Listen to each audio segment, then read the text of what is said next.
ரஷ்யாவின் 1000 சதுர கிலோமீட்டரை தனது கட்டுப்பாட்டின் கீழ் வைத்திருப்பதாக யுக்ரைன் தெரிவித்துள்ளது. 2.5 வருட கால யுத்தத்தின் முதல் தடவையாக யுக்ரைன் படையினர் ரஷ்யாவுக்குள் ஊடுருவி தாக்குதலை மேற்கொண்டுள்ள நிலையில், ரஷ்யாவின் 1000 சதுர கிலோமீட்டரை யுக்ரைன் படையினர் தங்களது கட்டுப்பாட்டின் கீழ் வைத்துள்ளதாக யுக்ரைன் ராணுவ தளபதி தெரிவித்துள்ளார்.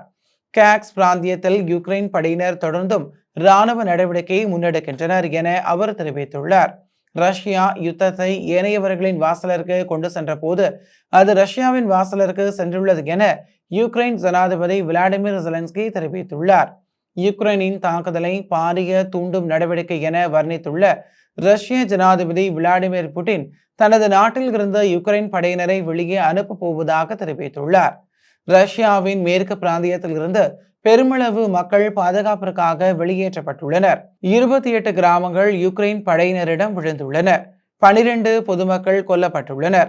நிலைமை மிக மோசமானதாக காணப்படுகிறது என உள்ளூர் ஆளுநர் ஒருவர் தெரிவித்துள்ளார்.